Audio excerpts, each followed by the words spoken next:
Eleições 2020. Hoje é a 8ª de um total de 18 sabatinas exibidas durante o mês de outubro, com todos os candidatos à Prefeitura de São Paulo e os 4 vices das chapas mais bem colocadas nas pesquisas. Você pode participar marcando sua pergunta com a hashtag Eleições 2020 na Gazeta, nas nossas redes sociais.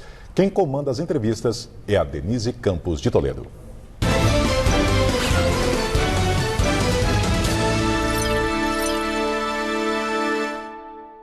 E nesta série de entrevistas com os candidatos à Prefeitura, hoje eu converso com o Gilmar Tato, que é candidato pelo PT, Partido dos Trabalhadores. Gilmar Tato, boa noite. Boa noite, Denise. Boa noite, os telespectadores.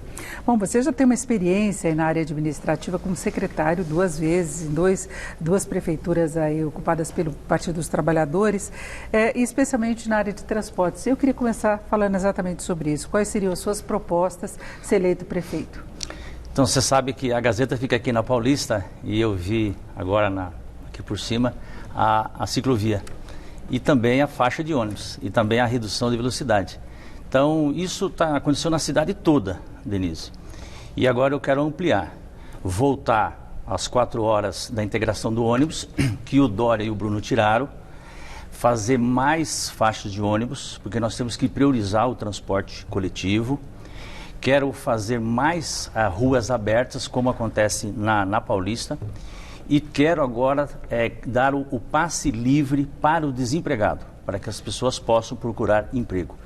E nos finais de semana, aos domingos, feriados e na madrugada, reduzir a passagem de R$ 4,40 para R$ 2,00. Então, e aquelas pessoas que têm uma consulta marcada na rede municipal, que tem um exame para fazer, ou mesmo uma operação seletiva, essa pessoa ela vai ter o direito ao transporte gratuito e mesmo com um acompanhante. Então, são propostas que eu, de imediato, quero fazer na cidade de São Paulo, porque é uma área que, para mim, eu tenho uma experiência grande. Eu fiquei 6 anos nessa área, eu reestruturei o sistema de transporte na cidade de São Paulo.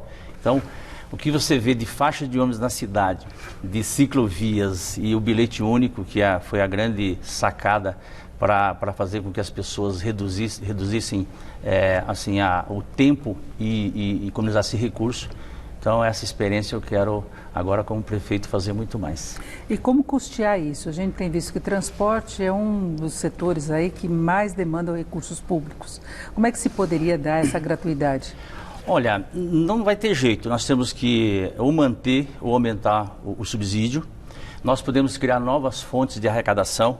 Você sabe que o plano diretor que foi aprovado no governo do Haddad, que eu ajudei, que eu participei, 30% você pode usar na mobilidade. E você pode usar os polos geradores de tráfego, que no último ano do nosso governo, do governo do Haddad, nós arrecadamos 300 milhões. E o ano passado só foi arrecadado 28 milhões. Nós podemos pegar o recurso do Zona Azul, aquele aplicativo que nós implantamos, que nós economizamos 35%, porque tinha uma evasão muito grande, a gente pode usar no transporte coletivo. Mesmo os aplicativos dos táxis, esses que o pessoal usa na cidade, Uber, 99, este recurso, a Prefeitura, o ano passado, arrecadou 320 milhões desses aplicativos. Então são fontes novas que nós podemos usar priorizando o transporte coletivo. Agora, Denise, o transporte ele está em colapso no Brasil inteiro. Acho eu que nós precisamos criar um sistema único de mobilidade, assim como existe o sistema único de saúde. Então, por quê? Porque nós precisamos de recursos do governo federal, do governo estadual. Eu sinto que o Dória acabou de mandar um projeto para a Assembleia, e eles aprovaram ontem, inclusive, acabando com a MTU, que é uma pena, porque você precisa de um planejamento também metropolitano. Então, para você investir em transporte de massa, metrô, trem, corredores, ônibus, com qualidade, você precisa de dinheiro do governo federal, do governo estadual. A prefeitura sozinha ela não consegue.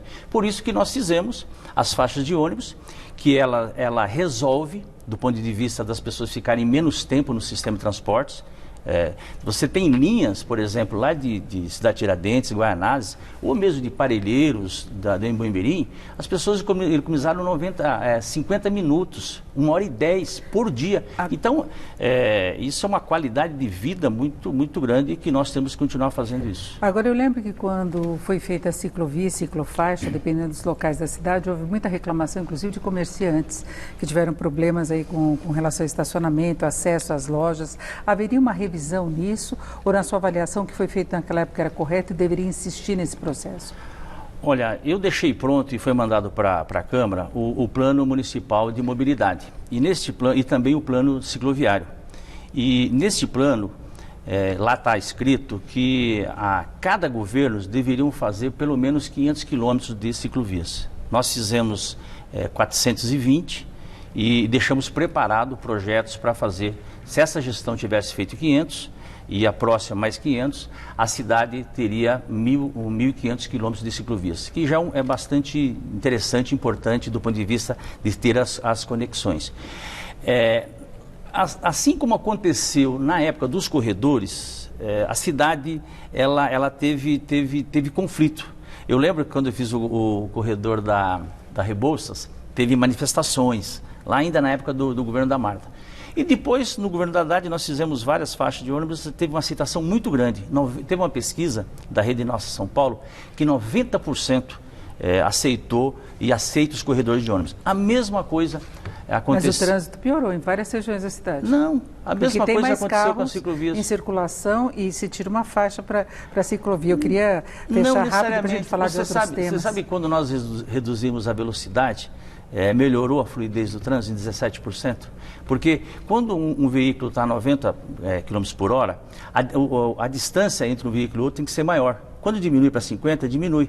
Então, fica mais compactado os carros e é como se você ganhasse uma faixa a mais de rolamento. Então, não é verdade. Agora, o mundo todo está investindo no transporte público. Você precisa investir no transporte público, porque o transporte individual, você não tem um viário para todo mundo. Se todos se comportarem de usar o carro todos os dias na cidade, a cidade para. Então, por isso que você precisa, e é uma necessidade de uma cidade como São Paulo, de 12 milhões de habitantes, você ter transporte público. Perfeito, eu queria falar agora de habitação, que também é um problema aqui da cidade de São Paulo, que tem crescido demais. No ano que vem vai haver a revisão do plano diretor, com uma reformulação, inclusive, da ocupação da cidade, da forma como se dará. E eu queria acrescentar também a pergunta de um telespectador que nos mandou, com a hashtag aí, que o Laerte chamava atenção há pouco, que não podemos falar mais em favela, mas sim em comunidade. Então, a maior comunidade do Cangaíba, Caixa d'Água e Sapopemba foi estabelecida na Prefeitura Erundina, que era do Partido dos Trabalhadores. A pergunta é, Singapura do Maluf e CDHU do Montoro estão errados? Então, esse sistema aí de planificação, planejamento e habitação, não é? Denise, eu tive a oportunidade de participar de 2 governos do PT. E os 2 governos fizeram os planos diretores, tanto na Marta como do Haddad, e eu participei como secretário de transporte e também da implantação das subprefeituras e de abastecimento. Então, eu tenho uma experiência nessa área. Eu acho que cada momento é momento. Você teve no momento da Erundina, que teve os mutirões, que teve a construção de autogestão, que eu quero voltar. A prefeitura comprar terra e você fazer essa moradia em mutirão. O Singapura foi um momento importante na cidade, que depois foi revisto. Você teve o momento da Minha Casa Minha Vida do Lula e da Dilma, que agora o Bolsonaro acabou. Eu quero criar aqui um programa Minha Casa Paulistana. Nós vamos construir 40 mil casas nos próximos 4 anos. Quero desapropriar esses edifícios que tem na região central, que estão desocupados. Eu fui a semana passada na rua Conselheiro Crispiniano. Ali foi o primeiro retrofit que foi feito no Minha Casa Minha Vida. Lá você tem famílias morando, elas pagaram apenas 10% do valor e o programa Minha Casa Minha Vida reformou aquele imóvel. E eu visitei, eu estava no 12º andar. Na frente, todos os imóveis abandonados, largados. Você tem milhares de apartamentos, nós estamos falando, portanto, da região central, ali do lado do Teatro Municipal, e precisa ser viabilizado para a moradia popular. O centro precisa ser ocupado. Então você tem que fazer desde reurbanização de favela, regularização fundiária, você tem que aplicar o IPTU progressivo para esses imóveis que estão abandonados, você tem que votar mutirão, a autoconstrução, a prefeitura eventualmente comprar terra e deixar que os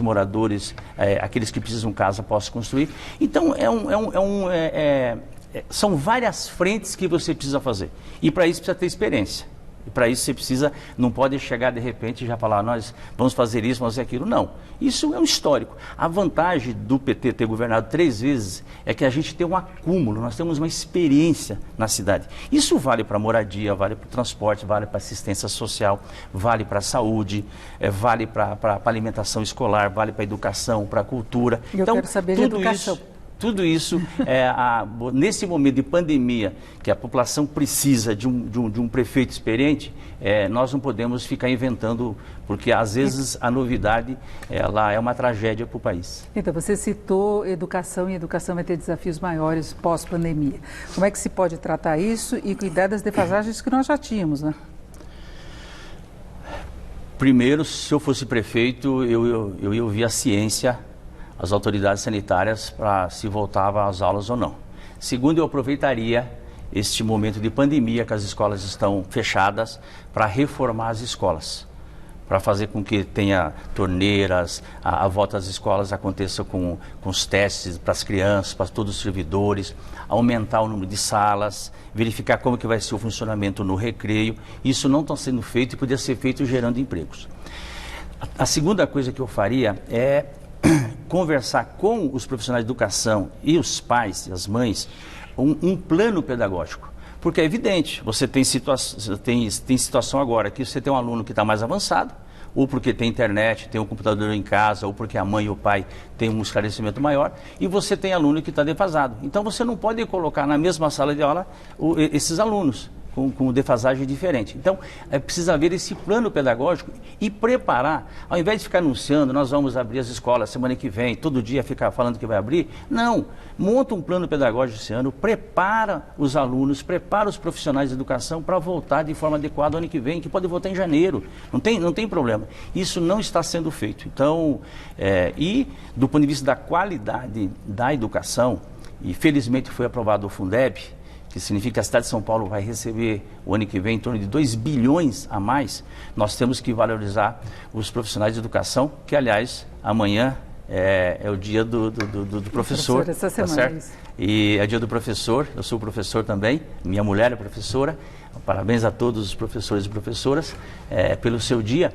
Mas para melhorar a educação você precisa pagar um bom salário para os professores, dar curso de qualificação, você fazer com que os professores tenham mestrado, doutorado, se atualize e dar ferramentas adequadas, e ferramentas hoje em dia é internet, computador, tablet, tanto para o professor como para os alunos. E no meu governo todas as escolas vão ter internets e vão ter computadores, e também para os alunos. E vou dizer mais, nenhuma criança vai ficar fora da escola se eu for prefeito da cidade de São Paulo.